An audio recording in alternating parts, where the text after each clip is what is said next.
This spring, UMass professor Elisa Gonzalez presented her intergenerational play entitled Olvidados, a Mexican-American corrido.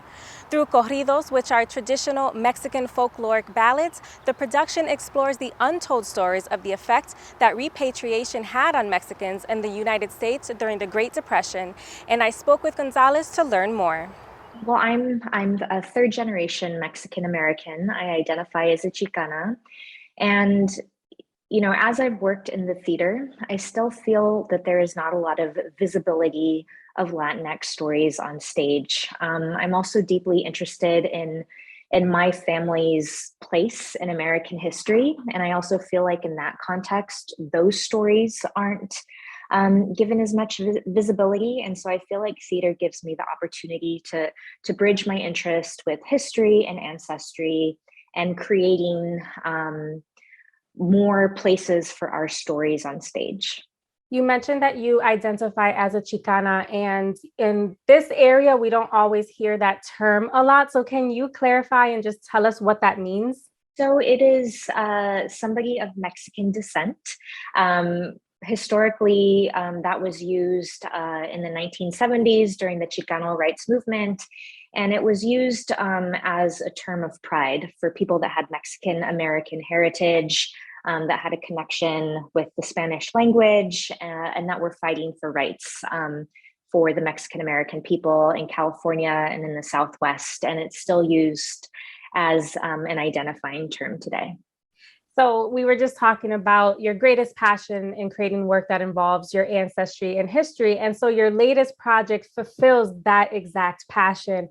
Olvidados, a Mexican-American corrido, was recently featured in UMass Amherst. So tell me about this musical. Specifically, what is a corrido and how it was conceptualized? So I guess I will start with what the show is about. It's about the repatriation of Mexicans and Mexican Americans during the Great Depression. During this time, the American government was looking for a scapegoat to try to take attention off of the financial problems that they were having. And they found that scapegoat in the Mexican and Mexican American community. So their stance were that this immigrant community was taking jobs away from the American people. And so in response, they forcibly coerced and deported Mexican nationals and Mexican Americans. In 1931, my family was repatriated to Mexico. My great-grandmother, who was from Jalisco, took her 3 young American-born children back to Mexico because of this. And this is a part of American history that is not known. It's been swept under the rug for over 90 years. And so for me, this was an important story to tell so I could learn more about my family's story during this really tragic part of American history, and also to shed light on the millions of other stories that happened during this time, because over 1 million people were impacted. I'm tired of living in fear. I'm tired of chasing a dream. Cansada de tanto esperar un sueño que va a llegar. I'm tired of living in fear. I'm tired of chasing a dream. Cansada de tanto esperar un sueño que va a llegar. My family has a really strong musical legacy. And so as a way to honor their stories, I thought that structuring the musical in the form of a corrido would be really appropriate for this piece. The corrido is a traditional folk style of Mexican music. It has polka-like rhythms, and very often it's used as an oral history device, as a way to tell stories. And so in the early days of the corridos, they were written on the spot. They often told stories about romances. Now they've been popularized to tell stories of the narcos in Mexico. But I use this as a way to tell the story of my family in the repatriation. What if you were told to pack your bags? You're the target of someone else's hate. Would you fight back? Would you protest? What speaking how this musical is really your family history, and I know that all of the characters are from your family lineage. How was it for you emotionally, having to revisit this time in history, knowing that your family that you love had to go through these tragic and really hard traumatic events?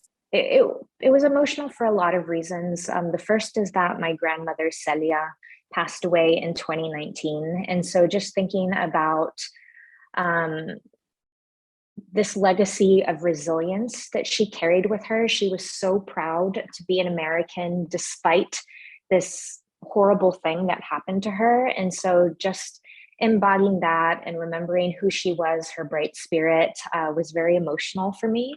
But then it also allowed me to get to know other people, other stories in my family that I didn't know so well. I didn't realize what a force of strength my great grandmother was. She had to really make some really difficult decisions as a woman during that time, as a wife, as a mother. She lost her youngest child on the journey back to Mexico when they were on the repatriation train, and so it really made me aware of how much strength my family had, and how, above all else, the love of their family and the love of their children really um, really forced them to make these decisions that they felt were best for them at the time. I love that you had the opportunity to kind of explore your ancestry and those stories. I think it's important that we all get that opportunity to learn about ourselves. What was the process like for you? How did you find out about these stories? Were they passed down from generation to generation?